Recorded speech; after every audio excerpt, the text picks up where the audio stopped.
What's up, fellow gamers? Phreak here and Phreak there, and it's time to unearth our first Legends of Runeterra time capsule. This was recorded, the first one, that one, January 23rd, which was, I believe, the day before beta access started, and I made a bunch of bold predictions, and we're going to see how accurate I was. We're probably going to play this at sort of a heightened speed, because we're going to pause and reminisce a couple of times, so let's get into it. Hey everyone, Phreak here with some LOR content for YouTube. This is something that I really wanted to do, and I've been waiting for the game to have some kind of a time capsule. It's from League of Legends, because like the Korean servers just come head start for one, but they got.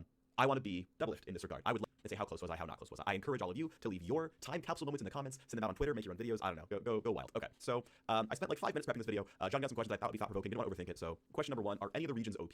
One thing I've been Right, let's just listen, I guess, yeah. doing in the sort of, I'm call it the off-season, waiting for the game to come out, is watching a lot of Swim YouTube videos. If you don't know Swim, I'll probably link his channel in the description below. I think he's a really great content creator. Very good card game player.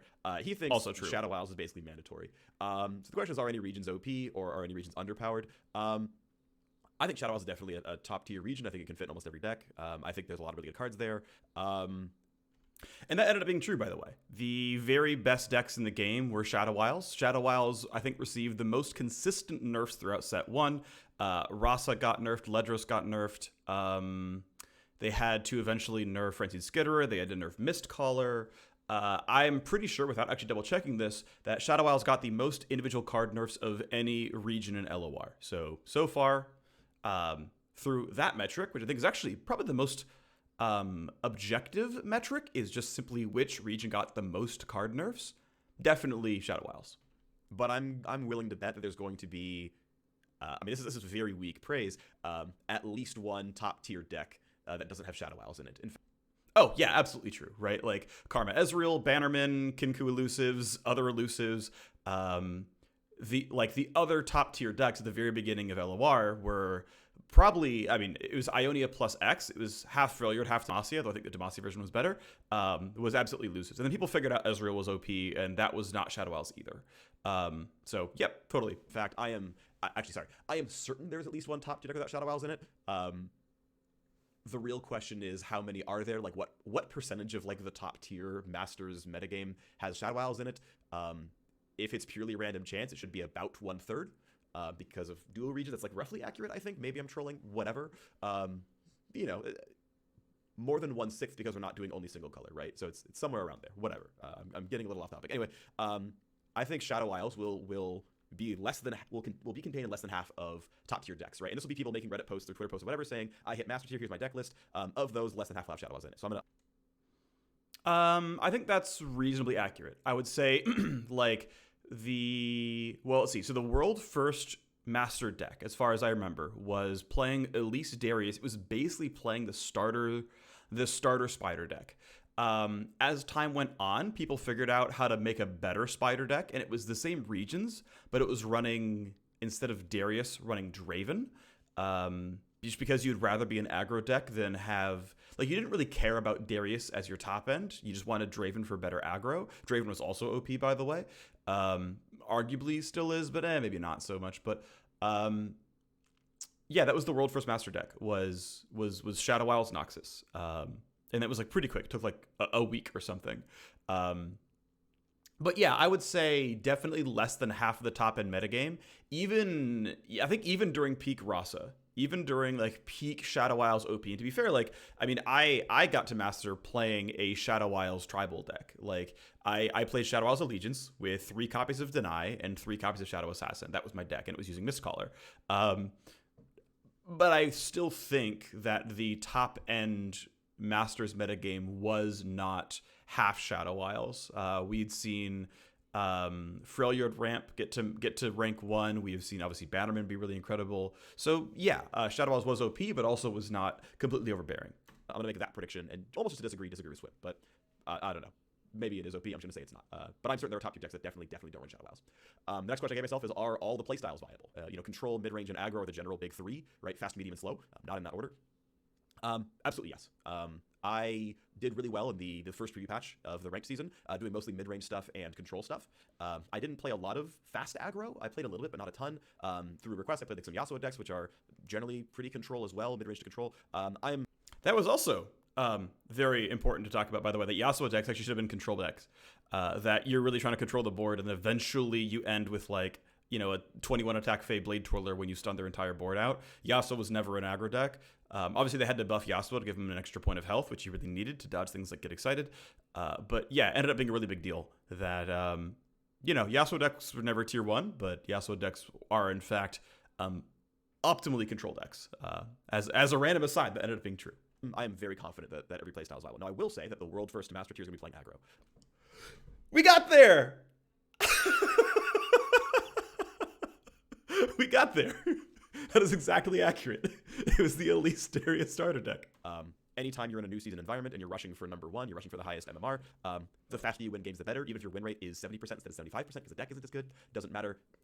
You know, getting plus 20 wins in an hour is better than getting plus 25 wins in an hour and a half. So yeah, that's going to be the case, right? The world first master is going to be an aggro deck. I'm going to go ahead and predict what that's going to be. I'm going to guess Mono Noxus. I was pretty close. To be fair, I was pretty close. Mono Noxus Tribal is not really worth it.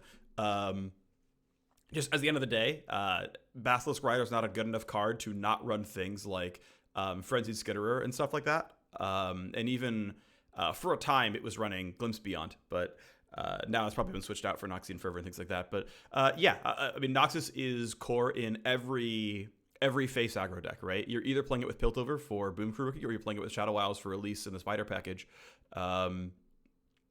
And yeah, I mean, that ended up being pretty accurate. So not Mono Noxus, to be fair.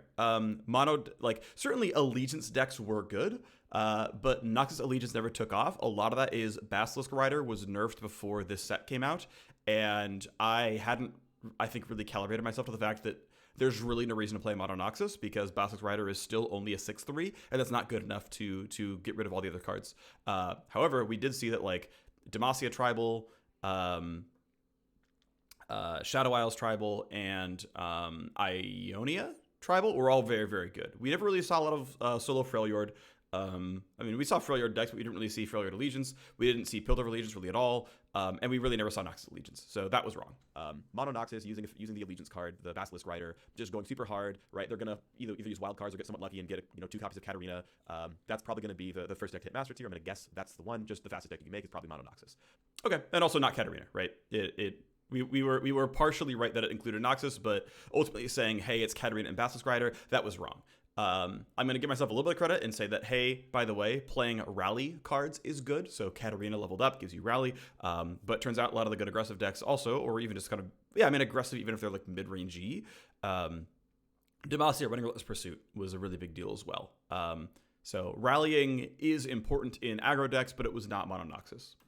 There are other decks that are going to follow suit right afterwards. It might be that people clue into this and people start running anti-aggro decks because the ladder is aggro heavy. That could be done. We'll see what happens. But that's my prediction. That's what's going to be doing it. All right. But the thought-provoking question for me is there, or what is the way to build a deck? Is there like an overarching principle that defines deck building? Honestly, I think it's you need to be able to play a card by turn 3, right? You can bank on 1 and 2, and this is fine. I don't think that will ever not be true. You are allowed to skip on 1 and 2. Yep, also true. Some of the big decks are standalone decks where you actually skip on 1 and 2 on purpose, and you play Zed standalone or Fiora standalone or Braum standalone. We've seen stuff like that. So yeah, that's totally been viable, totally been doable, completely acceptable play style, which is cool. Not much else to say there, I suppose. Yeah, certainly you do need to have cards that can withstand against aggro decks because, it's a card game. You have to be able to like play matchups out. But okay, so far so good. Almost no matter what, I think it's going to be true. There are punishes out there, but I don't think it's often enough that it's going to be a big deal. But the way to build a deck, I mean, it's have a win condition in mind, right? So to me, like, and one thing I want to actually be clear about is I've never been a super top tier card game player. I think I'm very good at LOR, and I'm interested to see if I can stack up against a lot of like big heavyweights who come from other titles. I have hit Legend Hearthstone before, like not #1 Legend, but like I was pretty good. That doesn't mean I'm amazing, right? But I was like pretty good. So like I'm actually very curious to see like what my relatively novice opinions are and how they match up with people who have more experience than me in this sphere. I was a very bad Magic the Gathering player. I played that a fair bit. So okay, the way to build a deck. To me, there's like 2 things in my head that I don't know which one is true, and this may be because I'm a newbie. One is, do you go, all in? By all in, I mean like 80% on a strategy, right? Like if you're playing a Karina Varaza spell deck, you need. Hey, that's actually a top meta deck, by the way. Need to just have mostly spells in the deck to make Karina reliable, and so you have to constrain your deck around this, and you have to play it in that way, and you have to make those things reliably happen. Okay. Sure, and I think the top end Karina deck right now runs, I think it's 12 non-spell cards, so it's 28 to 12. I think your EV is like 3.7 cards, I think. On like 3.7 spell cards on the flip. Okay. And then the other 20% of your deck is like ways to survive bad matchups that exist. So what I'm, I guess, trying to wrap my head around is how single-minded can your deck be? Like, can you draft pure Smork, faces the place aggro, slam Yes. the end constructed, and no, nope, I'm not gonna run, transfusion so that a unit survives against avalanche. I'm gonna put in another decimate to kill the nexus. That changed over time. Actually, the current version of Noxus aggro, I think it's with Piltover, is actually running transfusion, but it's more so because you're actually running the 2/3 that when it survives deals 2 to the Nexus, which is a really, really big deal. But yeah, I mean, aggro decks tend to just be built to be aggro. And like, you're not going aggro with, Elixir of Iron. You are using transfusion, to be fair. That was actually a pretty accurate call. Transfusion not only helps you survive nukes, but also then gets you over the top. So ends up being actually a really good card. But yeah, aggro is pretty single-minded. Right? Like, is that the right way to build the deck? Is to be really, really, really, really focused?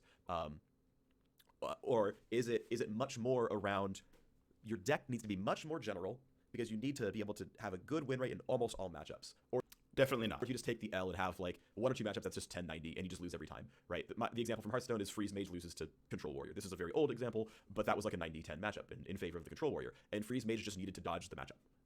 And generally, you didn't try to make Freeze Mage win that matchup more by throwing other things. You just took the L and moved on, and you were good in your other matchups, right? And that's the thought that I'm putting out here, right? Is how often can you have decks that just take the loss?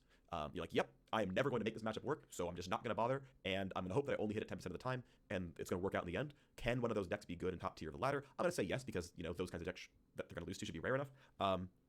But I am curious, right? How many top-end decks, people who get top 10 and stay there on the ladder, how well-rounded are their decks, right? To have less bad matchups.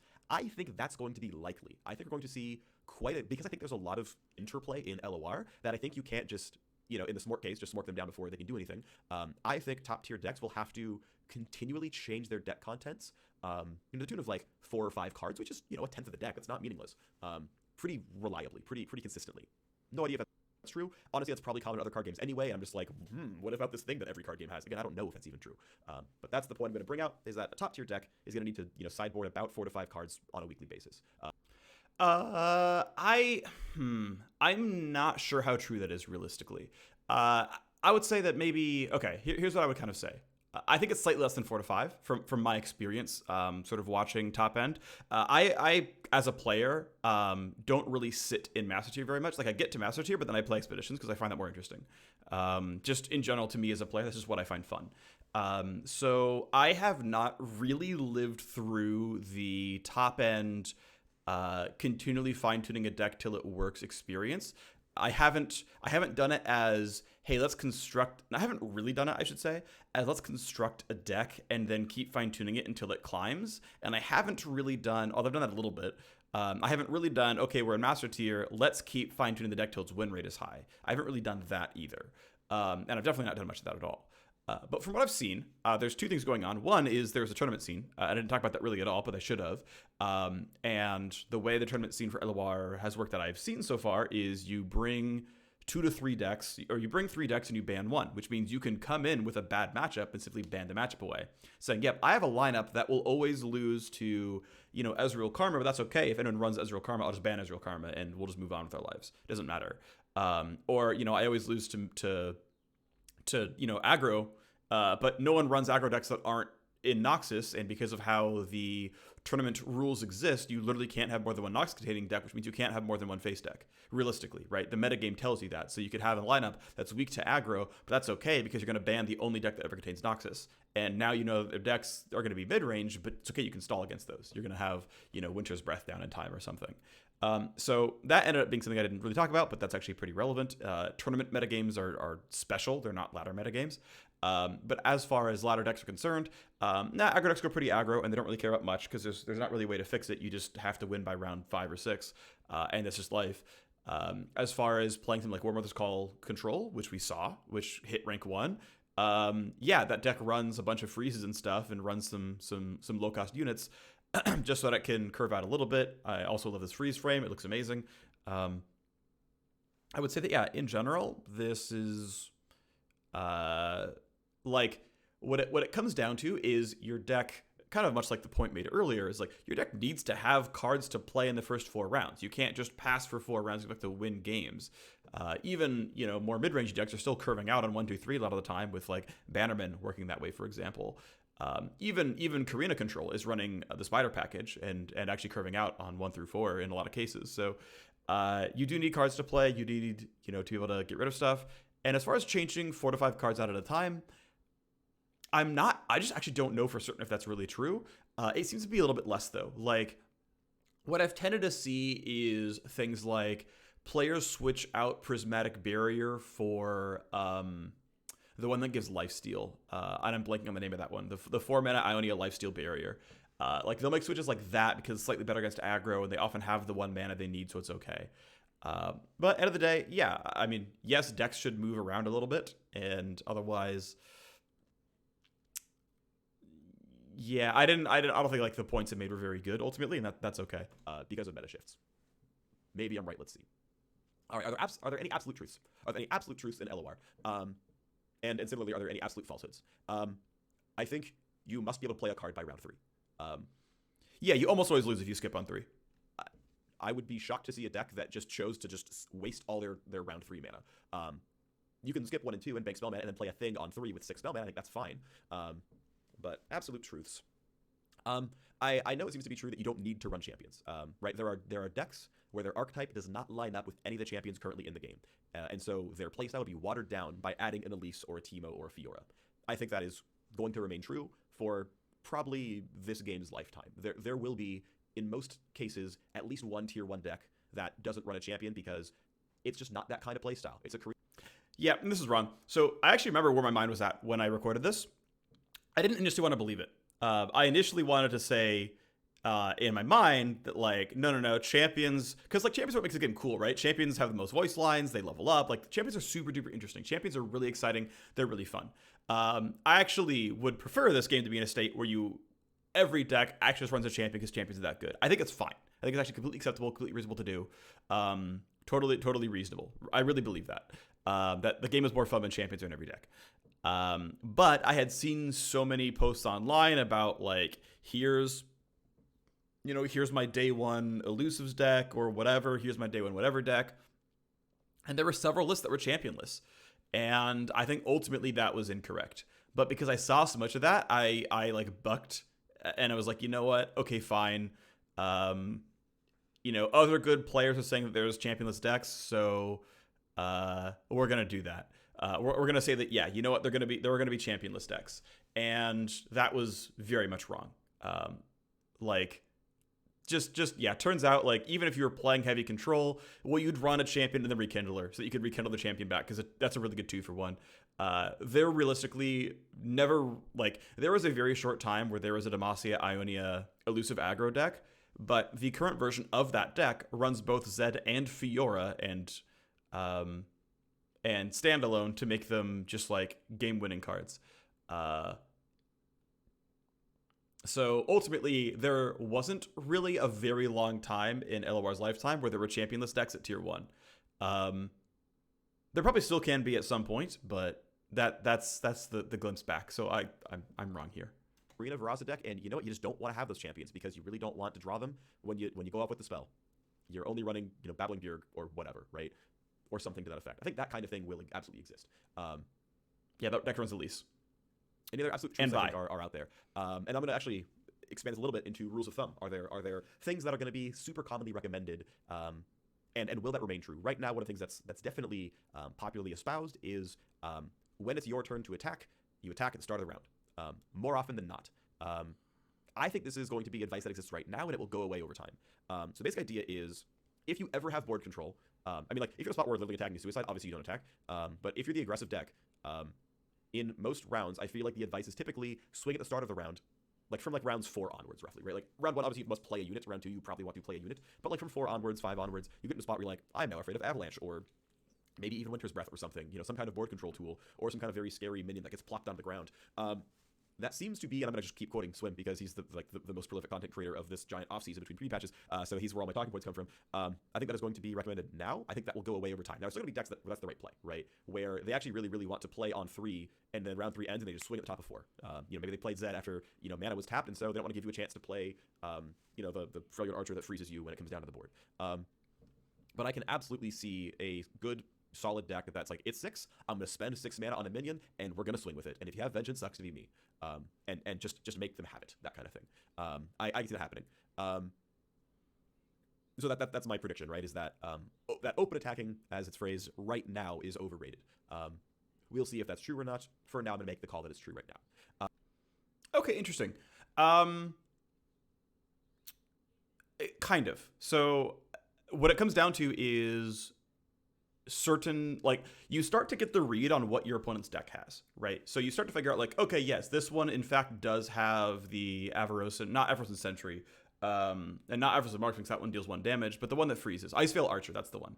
Yeah, some decks have Iceveil Archer, and some decks have the 3 mana 3/2 spider that stuns, and some decks have Yone, and some decks have Mina Swiftfoot. Some decks have Bright Steel Formation. There are, Ruination's on the good one. There are definitely decks out there where if they have the card and they have the mana, you should probably not let them develop that card before you attack. And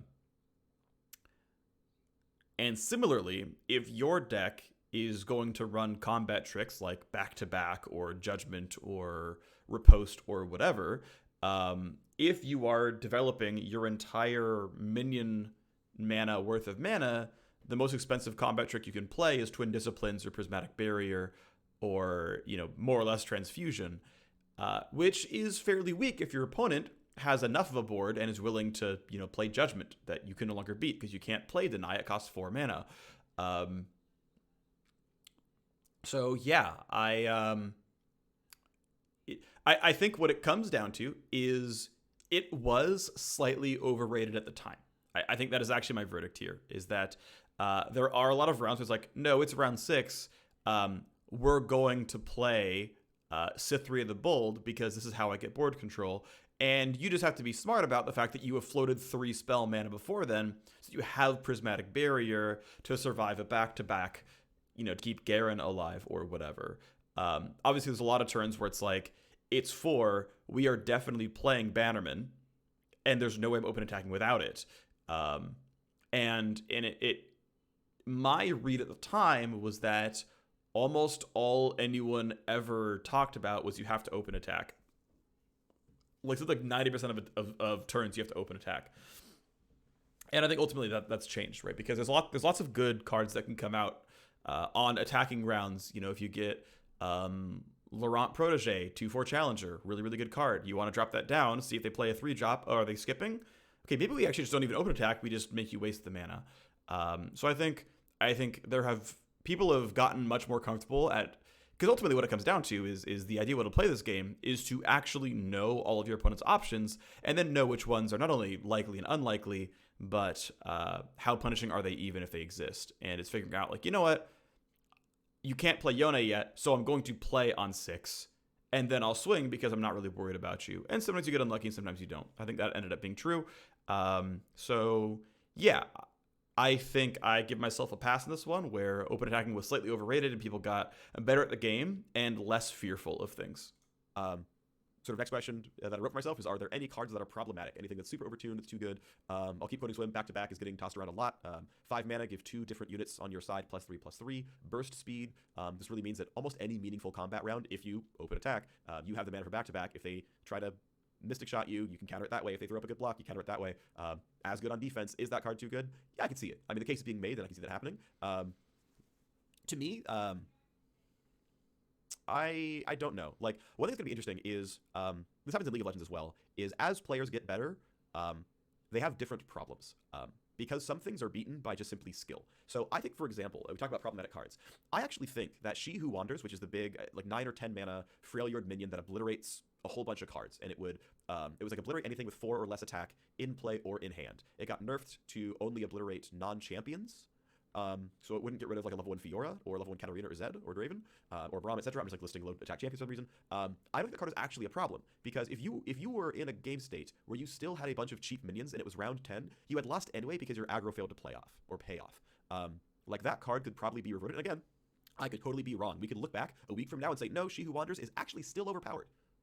You know what? She's not. That might be true, but I'm going to go ahead and make the prediction that you could revert She Who Wanders, and she would be a weak card in a developed metagame where people have good decks, right? People were mostly coming into LOR blind, not knowing how to make good decks, so that's obviously not tuned very well. Aggro was, missing the right curve. It was hitting the wrong cards. It was playing the wrong champions. It was maybe in the wrong factions. Lo and behold, you kill your opponent 2 rounds slower. She Who Wanders comes out. That's just how that works. Sure, the control decks playing that card could also get better over time, but in general, we're going to see more turn or round 4, round 5 kills than we were in the first preview patch when the card got nerfed. So yep. That's my prediction in terms of problematic cards. Is there anything else that's too good? I mean, I think Hecarim is really incredible. I don't think he's so good that he's dictating that everyone must play ephemeral aggro or ephemeral midrange, but he was so good you played Shadow Isles. It wasn't even playing ephemeral. I was right that he was too good, by the way. I was right that he was too good. Hecarim was too good. But you didn't even have to play ephemeral for Hecarim to be good. Hecarim was just OP. He's certainly very good. I don't know if he's problematic necessarily. I think Team is a cool card. I think Fiora is fine. In general, I am pretty happy with most of the cards in the game. So right now, I'll even say I don't think the Deny is problematic. I think the Deny is totally beatable. I think you can absolutely play around that card, and it's fine. And, one thing I was really thinking about when I was waiting for the launch of LOR, essentially, is... yeah, the Deny, I think nerfing to 4 is correct.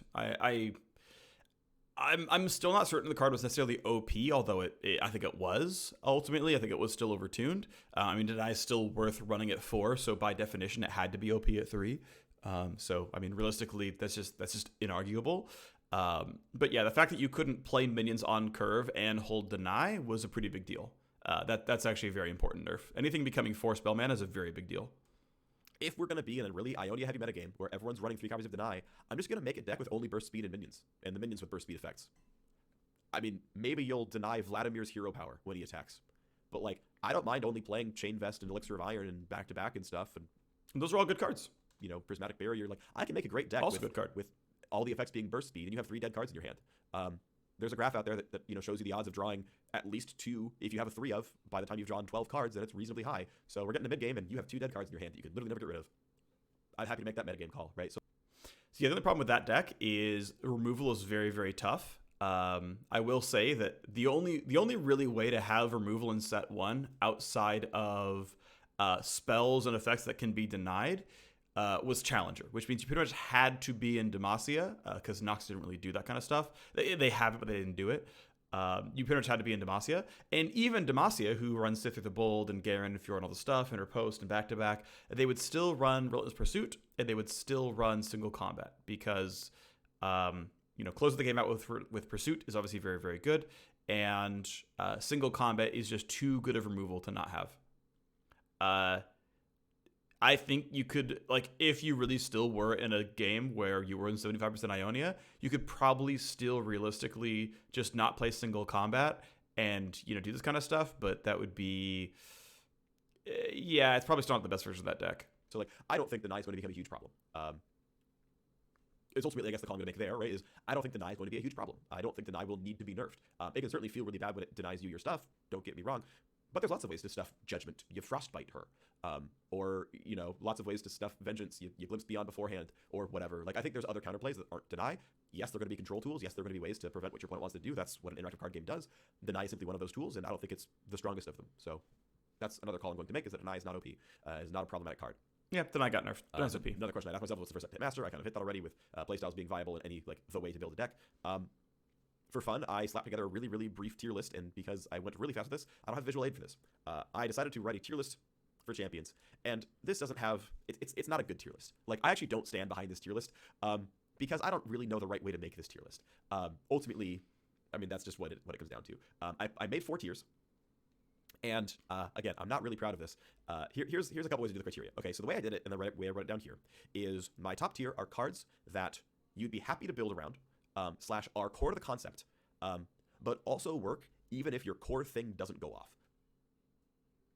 I don't think that's the right way to think about a card, by the way, because ultimately we're not all playing like generic Expeditions Zoo. Like Ezreal, though he's, I guess, not garbage in like a generic whatever deck. Ezreal is a tier 1 archetype, and it doesn't matter how reliable he is outside the archetype. Ezreal is a tier 1 deck. So that was a bad way of thinking about it. Like, you could give me a random deck in LOR and toss this champion in, and I'd be pretty happy with it. Is one way of putting it. Now, that's not the way card games work, right? When you're playing Constructed and even Limited in this mode, because they have pretty heavy sort of tuning towards what cards you get, you play a deck to play a deck. But I'm basically using power level / how often we're going to see them, because they're viable in so many different versions of a deck, that to Okay, that's actually fair. me they're S tier, because it's not just, well, here's the Heimerdinger deck. It's, well, of course we're running Zed, we're in Ionia. So there's 4 champions that are that to me. Zed, Ashe, Hecarim, Katarina. Ooh, Katarina's a miss. Katarina was a miss. Zed? Yep. Hecarim? Yep. Those are both tier 1 champions. In fact, Hecarim was probably S tier. He got nerfed. But I think calling Zed and Hecarim tier 1 is totally fair. Calling Ashe tier 1 is a little lofty. But that said, most Freljord decks I saw, aside from the Freljord Ezreal one, that all they cared about was leveling up Ezreal, still did play Ashe. I don't think she's tier 1, only because in taking a better way of thinking about it, Freljord decks just weren't top tier in most cases, aside from Ramp, and Ramp didn't play Ashe. So there were good tier 2 Ashe decks, but ultimately I wouldn't have called Ashe a tier 1 champion. And Katarina, definitely not. Katarina got barely any play. If you're running those factions, you are probably running those champions. That's not always true, right? There's going to be exceptions to the rule, obviously. Hecarim is not in a spider deck. He's probably not in a heavy control deck. But He was because of Rekindler. I think there's so many ways to play Ephemeral that there's a lot of different Hecarim decks out there that look very different. I guess I'm kind of saying that there are 3 different decks that this champion is in, and I think that is true in these That's also true. cases. There's lots of ways to play aggro that includes Noxus. They're all going to include Katarina. Nope, they're going to include Draven.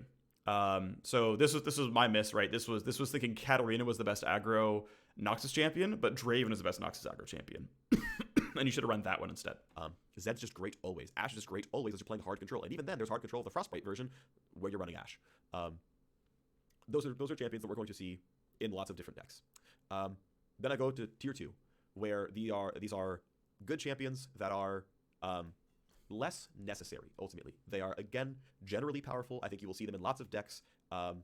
They are, I mean, in some cases, they actually are your win condition, but I think these champions are more narrow. They're in fewer decks.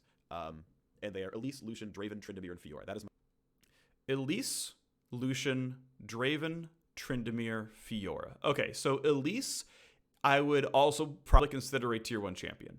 I think you can just slap the spider package into a deck with Shadow Isles, and it's great. Right? You play Elise in aggro, you play Elise in control, so that you have an early game package. Very, very good card. Lucian would probably be a tier 2 or tier 3 champion. Certainly his stat line's very good, right? It's a 2-mana 3/2 quick attack with upside. Just turns out you didn't find a lot of decks with him. Draven, I would put in tier 1, as I mentioned before. He's the ubiquitous aggro tool. Fiora, actually, yeah, Fiora's tier 1 or tier 2, right? She's in Bannerman, she's in elusive aggro. You don't need to use her win condition. She just is good because she's a 3/3 challenger, right? She's a better Laurent Protege in most cases. And Laurent Protege is a really, really good card. And then I forget what the last one was. my tier 2 of champions. Tryndamere got nerfed in the most recent patches. Oh yeah, Tryndamere. Tryndamere was only ever used in Freljord Ramp, but Freljord Ramp was at one point a tier 1 deck. I think it's actually okay to be a tier 2 champion in that case. Have tough when he's level 2 anymore, which I think is a very good change. I think level 2 Tryndamere was like way too frustrating otherwise. Already had 9 health and had to die twice. So I think it's a good change just for the health of that card to be less frustrating. But it's just mostly these are champions that it's interesting because obviously Fiora can be her own win condition. Like Fiora literally outright wins you the game in her champion text. Literally ends the game. But to me, 3/3 challenger is good. She can threaten a lot of things, but I think as time goes on, 3/3 challenger and XD I might win is going to go down in power because people are going to get better at removing the right things, understanding what tools Fiora decks actually run, right? Like, yep, once you start to know what the refined deck lists are, and you're like, actually, none of the Fiora decks run Ionia anymore, so there's no barrier to play around. There's really only 2 tools left. Okay, yeah, they still run Ionia. And obviously Demacia has their own barrier, but I get what I'm saying. You can start to play around that kind of stuff. It's like, actually, I'm going to leave up your Avaros and Sentry so you can't play back-to-back. Or not back-to-back, sorry. You can't play stand alone anymore. It's like, well, suddenly you get in a really interesting spot. Like, people are going to have more single target removal. And if they're not running Ionia, they don't have Deny. I don't see Fiora remaining a tier 1 champion for very long. Maybe I'm wrong. Again, looking at Elise, Draven. Oh yeah, and that's the big thing is one thing I didn't mention, but this is in the subtext of what I'm saying, is a lot of the early complaints were that Fiora was the best champion of the game, that Fiora was OP. And I was specifically putting Fiora on the bottom of tier 2, at the end of tier 2, to say like, hey, no, Fiora is not tier 1. LOR is not Fiora and friends. She is a good card, but she is not the best champion of the game. And that's true. So, got that one. And Lucian, Tryndamere, I think they're all very good cards. They're going to exist a lot. They're just not as ubiquitously powerful as Zed, Ashe, Hecarim, Katarina. Yeah, and I mean, to be fair, going back to the point, I think Ashe, Trynd, and Lucian are all on the kind of the same power level. They are good cards that are worth playing sometimes, but they're not as auto-include as Elise and also Draven were. All right, then we go to what I'm calling tier 3. And I'm still going to kind of point out that I think these cards are fine, but they are build-arounds. There is, like, yeah, okay, Hecarim was kind of build-around. You had to play ephemeral stuff, but, like... No, you didn't. There's, like, 17 different ways to jam ephemeral units in a Hecarim deck. It's not hard. Literally run a Shark Chariot and make 3 1/1s, and you've, like, already leveled up Hecarim by the time he attacks. It's, like, it's actually just, it's free. So, on to tier 3, though, these are going to be cards where you don't jam them into a random deck, generally speaking. You kind of have to build around them. So if you see them in the deck, you're giving away a lot of information of what is in your deck in and of itself, which is a lot of information leakage. This is an interesting thing about LOR, is that LOR broadcasts your champion makeup. And so when you see a Shen or you see a Yasuo, you're like, the game told me they're playing Shen or Yasuo at the Mulligan phase. I know we're against a stun recall deck, or I know we're, like, you're going to get that information, and that's really interesting and really valuable.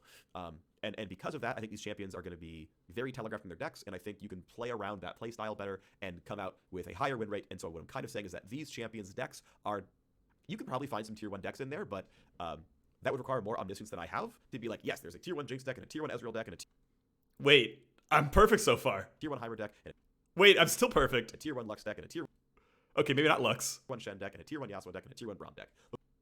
Okay, but the first 3 I got right. Okay, I ordered them in the order of how likely they are to be tier 1, and I was exactly on the money. You got to give me credit for that one. I said that each of these cards were build-arounds, and that some of them be tier 1, and I ordered them in likelihood of being tier 1 decks. You got to give me credit for that one. Those are probably not all true. But I think these champions are very narrow in what they have to do. That they are there. These are the build-around champions, right? You build a deck around these champions specifically.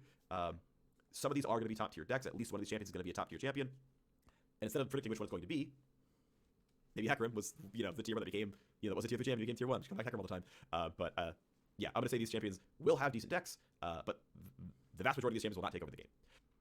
Yeah, and Braum ended up being the week 1 Elusives champion. Like, Elusives ended up becoming... I mean, there is still the Freljord Elusives deck, but like, the first Freljord Elusives deck was using Braum as just, like, another big target. You could, like, challenge the enemy Elusives that your guys could get through. He was a blocker that survived. You could use Take Heart, which is pretty valuable. Omen Hawks with him was pretty good. Omen Hawks with the Elusives was pretty good.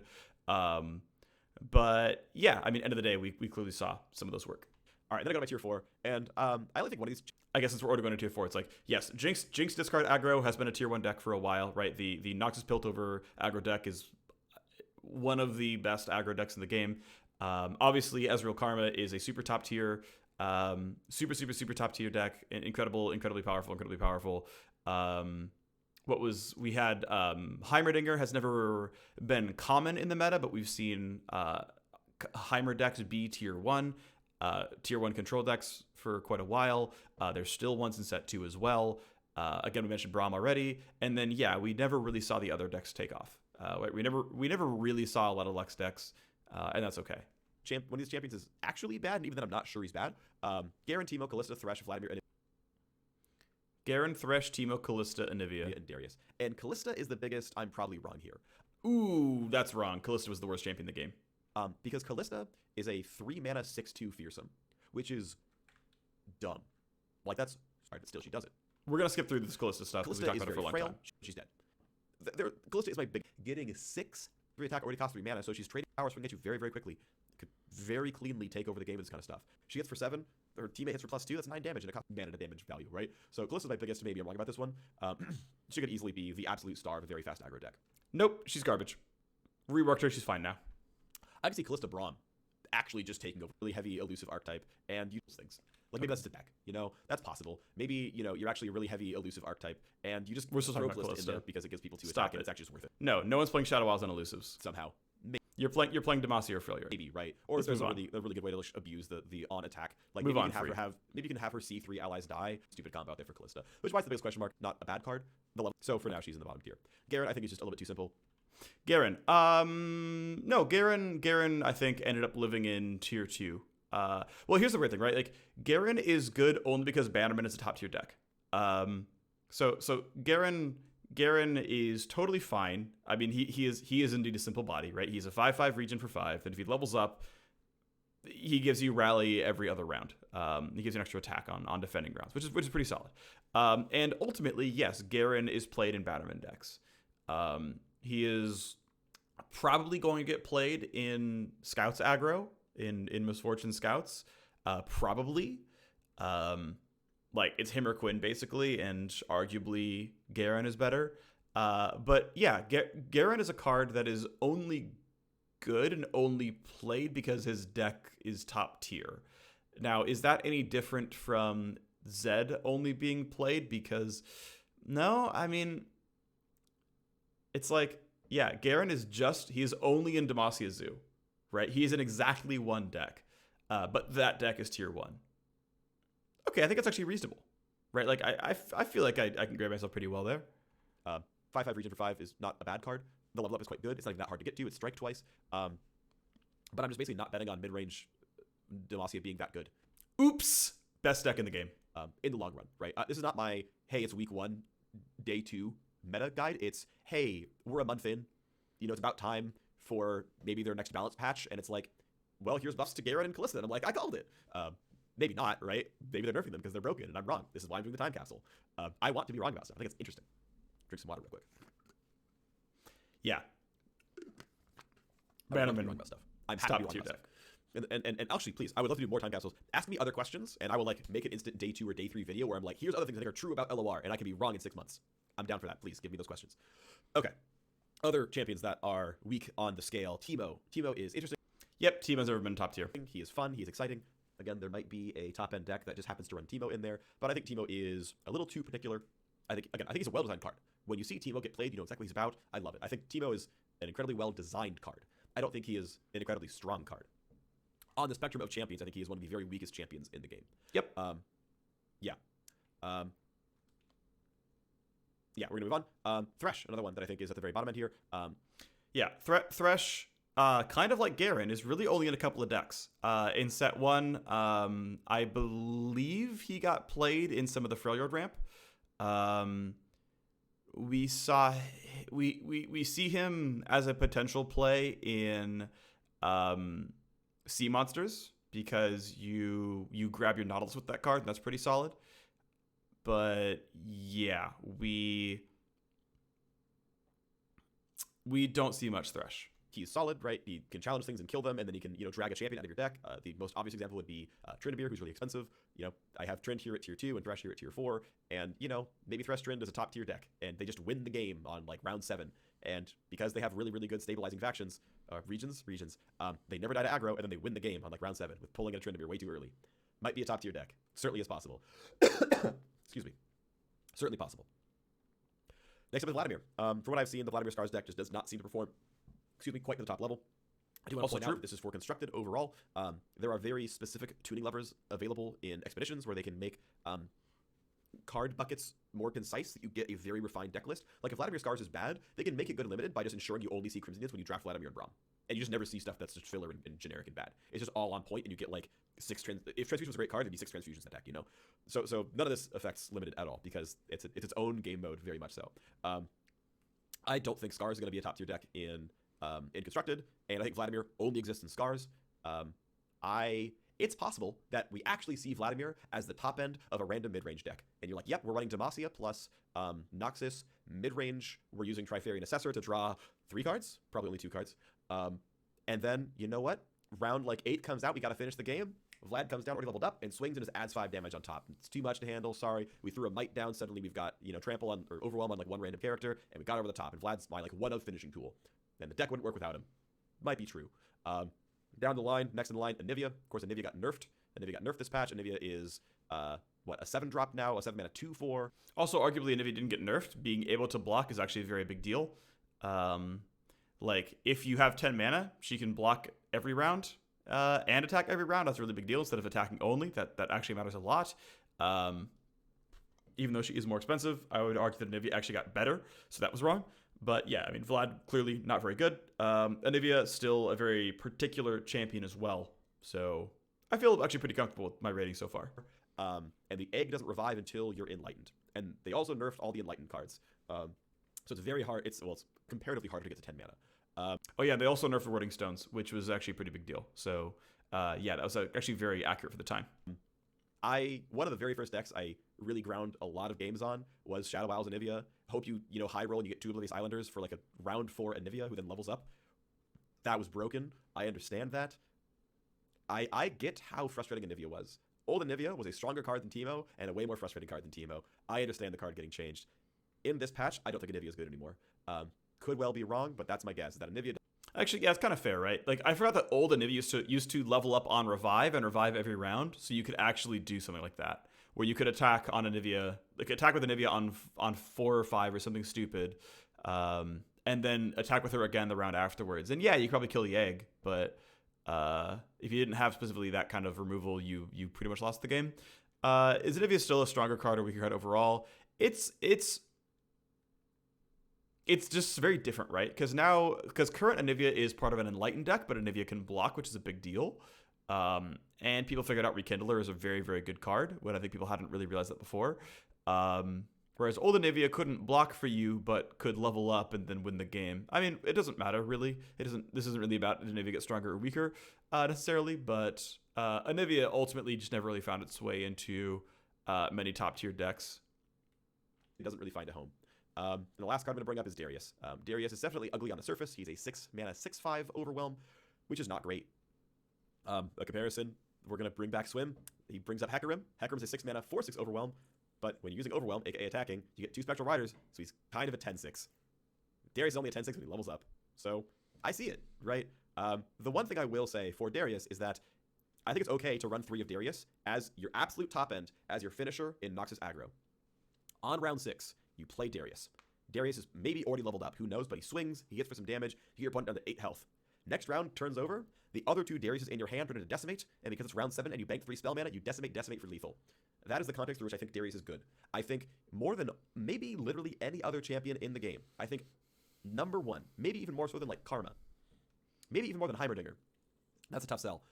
Darius may well have the single best champion to champion card synergy, champion spell synergy in the game. He comes down as a finisher and gives you more finishers. That is really, really tight theming. And I don't mean that as like, oh, how flavorful. It's like, no.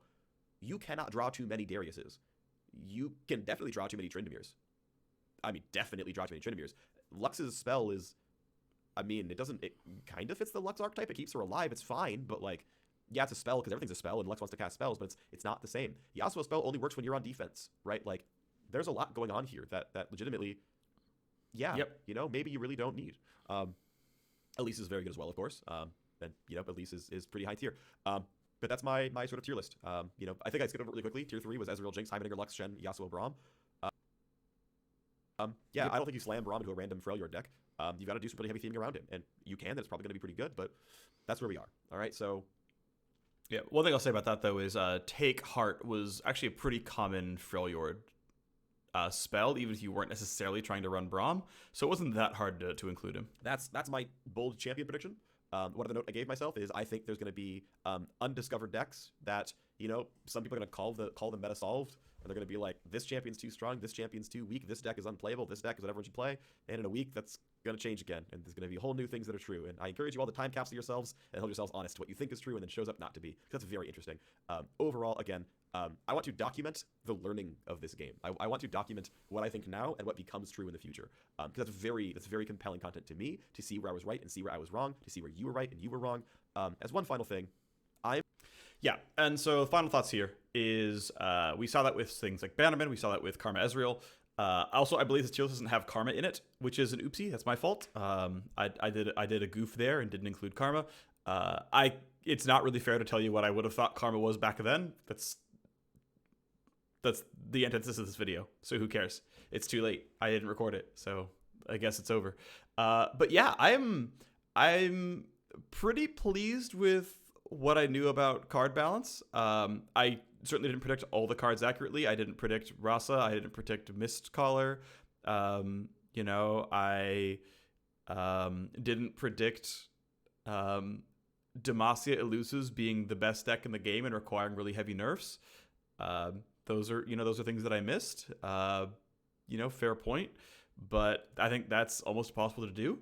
I am interested to go through my set 2 review and just look at the doc and take those ratings and break them back apart. I also know how I'll do set 3 differently. I have ideas for how to do better card ratings overall.